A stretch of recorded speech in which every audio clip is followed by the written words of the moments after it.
Hello दोस्तों, स्वागत है आपका हमारे चैनल एग्जाम ट्रिकी में। आज हम हिंदी के 200 क्वेश्चनों की सीरीज में से अगले नेक्स्ट क्वेश्चन डिस्कस करेंगे, जो टेट, सुपर टेट व अन्य परीक्षाओं के लिए बहुत ही महत्वपूर्ण है। दोस्तों, अगर आप हमारे चैनल पर नए हैं तो हमारे चैनल को सब्सक्राइब करें, वीडियो को लाइक करें और ज़्यादा से ज़्यादा शेयर करें। आज का हमारा पहला प्रश्न है, देखि रूप लोचन ललचाने, हर्षे जनु निज निध पहचाने में कौन सा रस है। दोस्तों, इसमें रस बताना है। ए ऑप्शन है श्रृंगार रस, बी ऑप्शन है करुण रस, सी ऑप्शन है रौद्र रस, डी ऑप्शन है अद्भुत रस। दोस्तों, इसका ए ऑप्शन सही है। इसमें श्रृंगार रस है। श्रृंगार रस का स्थायी भाव रति होता है। अगला प्रश्न हमारा, विद्वान व्यक्ति पूज्य होते हैं में प्रयुक्त विशेषण है। ए ऑप्शन है सर्वनामिक विशेषण, बी ऑप्शन है गुणवाचक विशेषण, सी ऑप्शन है संख्यावाचक विशेषण, डी ऑप्शन है परिमाणबोधक विशेषण। दोस्तों, इसका बी ऑप्शन सही है। इसमें गुणवाचक विशेषण है। अगला प्रश्न है हमारा, प्रेमचंद्र के उस उपन्यास का नाम बताइए जिसमें दहेज प्रथा की बुराई की गई है। दोस्तों, ऐसा कौन सा उपन्यास है जिसमें दहेज प्रथा की बुराई की गई है। ए ऑप्शन है गबन, बी ऑप्शन है सेवा सदन, सी ऑप्शन है गोदान, डी ऑप्शन है निर्मला। दोस्तों, इसका डी ऑप्शन सही है। इसमें निर्मला जो उनका उपन्यास है, इसमें दहेज प्रथा की बुराई की गई है। डी ऑप्शन सही है। अगला प्रश्न, निम्नलिखित में से कौन सा शब्द व्यक्तिवाचक संज्ञा है। ए ऑप्शन गाय, B option Yamuna, C option आम, डी ऑप्शन पहाड़। दोस्तों, इसका बी ऑप्शन सही है। जो व्यक्तिवाचक संज्ञा होती है, जिन संज्ञा शब्दों से एक वस्तु या व्यक्ति, स्थान आदि का बोध होता है, वहाँ पर हमारी व्यक्तिवाचक संज्ञा होती है। इसीलिए इसका बी ऑप्शन सही है। अगला प्रश्न है हमारा, निम्नलिखित ध्वनियों में से कौन सी दंतोष्ठ है। दांत और ओठ के द्वारा कौन सी धुन बोली जाती है। ए ऑप्शन है वा, बी ऑप्शन है फा, सी ऑप्शन है मा, डी ऑप्शन है था। दोस्तों, इसका ए ऑप्शन सही है। वा जो हमारी है वो दंतोष्ठ ध्वनि है। अगला प्रश्न है हमारा, निम्नलिखित में से योग रूढ़ शब्द चुनिए। योग रूढ़ शब्द बताना है इसमें। ए ऑप्शन है पीला, बी ऑप्शन है चक्रपाणी, सी ऑप्शन है दूध वाला, डी ऑप्शन है नयन। दोस्तों, इसका बी ऑप्शन सही है। चक्रपाणी जो है हमारा योग रूढ़ शब्द है। दोस्तों, योग रूढ़ शब्द वो होते हैं जिसके टुकड़े नहीं किए जा सकते हैं और ये बहुब्रीहि समास के जैसे होते हैं। इसीलिए इसका हमारा बी ऑप्शन सही है। अगला प्रश्न है हमारा, भाववाचक संज्ञा के अंतर्गत आते हैं। ए ऑप्शन दिशाएं, बी ऑप्शन आभूषण, सी ऑप्शन गुण और दोष, डी ऑप्शन पशु और पक्षी। दोस्तों, भाववाचक संज्ञा के अंतर्गत गुण और दोष आते हैं, इसीलिए इसका सी ऑप्शन सही है। अगला प्रश्न है हमारा, खेलना खिलवाना कैसी क्रिया है। ए ऑप्शन नाम धातु, बी ऑप्शन यौगिक धातु, सी ऑप्शन प्रेरणार्थक क्रिया, डी ऑप्शन इनमें से कोई नहीं। दोस्तों, इसका सी ऑप्शन सही है। खेलना और खिलवाना जो है हमारी प्रेरणार्थक क्रिया है। प्रेरणार्थक क्रिया में दोस्तों, इस क्रिया में जब कर्ता स्वयं कार्य न करके दूसरे के द्वारा कार्य करवाया जाता है, तो वहाँ पर हमारी प्रेरणार्थक क्रिया होती है। इसीलिए इसका सी ऑप्शन सही है। अगला प्रश्न है हमारा, ऐसा कवि जो तत्काल रचना करता हो उसके लिए सही शब्द होगा। ए ऑप्शन कविराज, बी ऑप्शन आशु कवि, सी ऑप्शन महाकवि, डी ऑप्शन कवीस। दोस्तों इसका बी ऑप्शन सही है। तत्काल रचना, जो कवि तत्काल रचना करता है उसको हम आशु कवि कहते हैं। अगला प्रश्न है, फूले कांस सकल मही छाई, जन वर्षा ऋतु प्रकट बुढ़ाई में कौन सा अलंकार है? ए ऑप्शन यमक अलंकार, बी ऑप्शन रूपक अलंकार, सी ऑप्शन है उत्प्रेक्षा अलंकार, डी ऑप्शन श्लेष अलंकार। दोस्तों इसका सी ऑप्शन सही है। इसमें जो है उत्प्रेक्षा अलंकार है।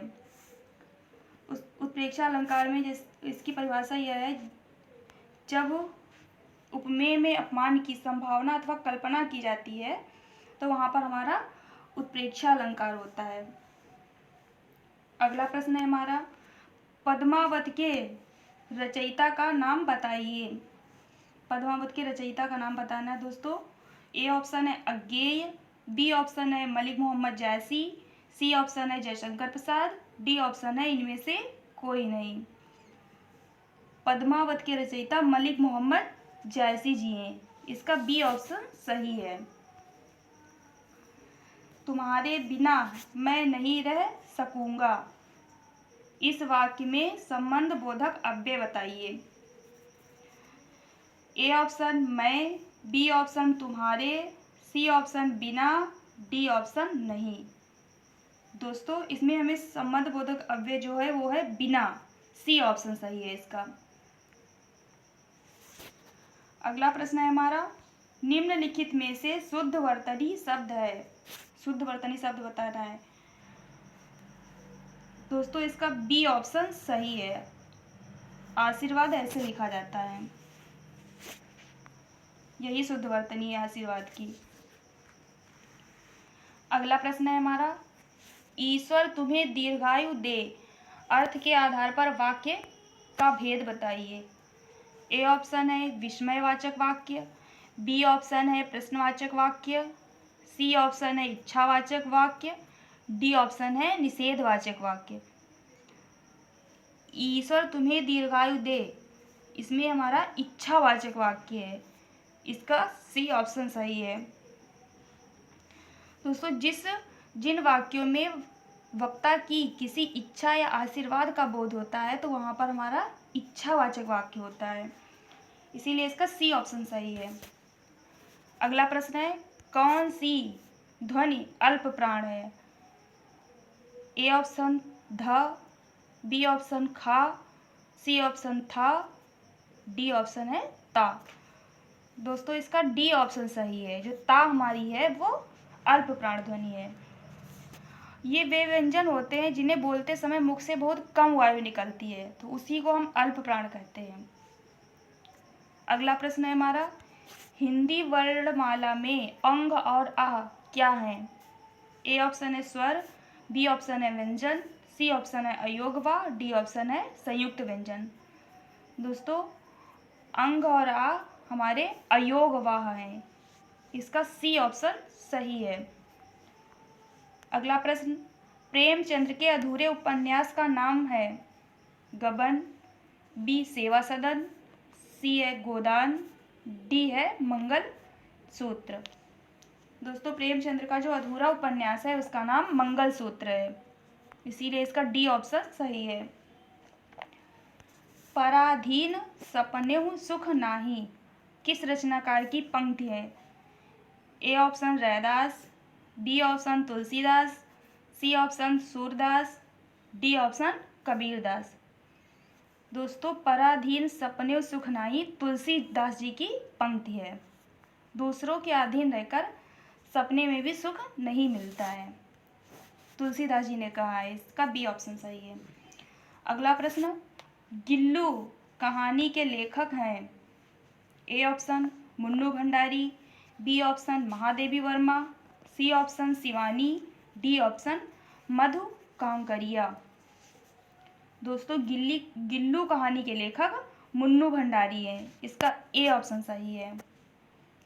अगला प्रश्न, छंद का सर्वप्रथम उल्लेख कहाँ मिलता है? ए ऑप्शन उपनिषद में, बी ऑप्शन यजुर्वेद में, सी ऑप्शन ऋग्वेद में, डी ऑप्शन सामवेद में। दोस्तों इसका सी ऑप्शन सही है। छंद का सर्वप्रथम उल्लेख ऋग्वेद में मिलता है। ऋग्वेद में दोस्तों 10 मंडल हैं और 1028 सूत्र हैं इसमें।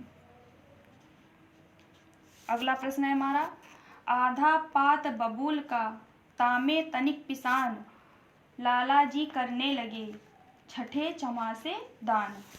उपर्युक्त दोहे में कौन सा रस है? इसमें रस बताना है दोस्त। ए ऑप्शन है वीर रस, बी ऑप्शन है करुण रस, सी ऑप्शन है हास्य रस, डी ऑप्शन है श्रृंगार रस।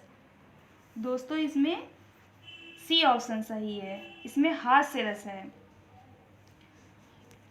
हास्य रस इसके अंतर्गत वेशभूषा, वाणी आदि की विकृतियों को देखकर मन में जो विनोद उत्पन्न होता है उसी को हम हास्य रस कहते हैं, इसीलिए इसमें हास्य रस है। इसका सी ऑप्शन सही है। राजा सेवक को कम्बल देता है, वाक्य में रेखांकित पद में कौन सा कारक है? इसमें रेखांकित पद में आपको कारक बताना है। ए ऑप्शन है कर्म कारक, बी ऑप्शन संप्रदान संबंध कारक, सी ऑप्शन है कर्ता कारक और डी ऑप्शन है संप्रदान कारक। दोस्तों इसमें डी ऑप्शन सही है, इसमें संप्रदान कारक है। जहाँ पर कोई वस्तु किसी को दी जाती है तो वहाँ पर संप्रदान कारक का प्रयोग किया जाता है। जैसे राजा सेवक को कम्बल दे रहा है तो इसमें संप्रदान कारक का प्रयोग हुआ है, इसीलिए इसका डी ऑप्शन सही है। दोस्तों संप्रदान का अर्थ होता है देना। अगला प्रश्न है हमारा, जिन शब्दों में कोई बदलाव नहीं आता है वह है विकारी शब्द, बी ऑप्शन अविकारी शब्द, सी ऑप्शन एकार्थी शब्द, डी ऑप्शन अनेकार्थी शब्द। दोस्तों जिन शब्दों में कोई बदलाव नहीं आता है उनको हम अविकारी शब्द कहते हैं, इसका बी ऑप्शन सही है। अगला प्रश्न है हमारा, किसी कठिन शब्द को स्पष्ट करने के लिए किस विराम चिन्ह का प्रयोग होता है? ए ऑप्शन निर्देश चिन्ह का, बी ऑप्शन उप विराम का, सी ऑप्शन है विवरण चिन्ह का, डी ऑप्शन है कोष्ठक का।